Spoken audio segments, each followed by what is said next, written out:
கழிவறைக்கு வந்தா காசு கொடுத்துருவீங்க. காசு கொடுப்போம். எவ்வளவு காசு கொடுப்பீங்க? 10 பைசா. ஒரு யூஸ் பண்ணா 10 பைசா. யூரினல் யூரின் போனாலும் சரி, டாய்லெட் போனாலும் சரி 10 பைசா கொடுப்போம். அதுக்கு என்ன மாதிரி? அந்த 10 பைசா இப்ப காசு உடனே கொடுக்க முடியாதுங்கனால ஒரு அட்டையில தேதி போட்டிருப்போம், 30 தேதி போட்டிருப்போம்.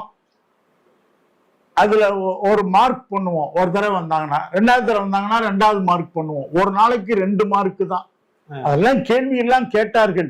நீங்க அடிக்கடி வந்தா நீங்க காசு கொடுப்பீங்களா அப்படின்னு கேட்டார்கள். கொடுக்க மாட்டேன். ஆனா யூஸ் பண்ண சொல்லுவேன், காசு கொடுக்க மாட்டேன்.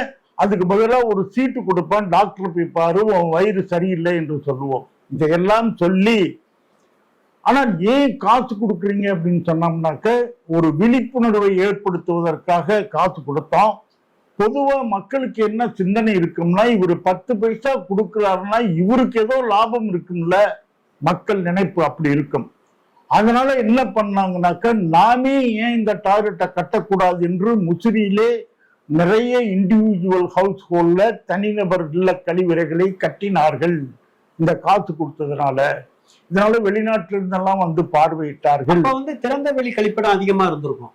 நிறைய இருந்தது. இங்க பார்த்தாலும் கழிவறை தான். ரோட்ல அங்க அந்த அந்த நம்ம டாய்லெட் கட்டிட்டு இருக்கும் பாத்தீங்கன்னா மூக்க புடிச்சுக்கிட்டு தான் போவாங்க காவிரி கரைக்கு. அப்ப இந்த கழிவறையை பயன்பாட்டு கொண்டு வரணும்ன்ற ஒரு நோக்கத்துலதான் பணம் காசு கொடுக்குறீங்க. ஆமா ஆமா. ஆனா அப்ப அந்த 10 பைசாங்கிறது அந்த காலகட்டத்துல ஒரு பெரிய விஷயம். அது பெரிய.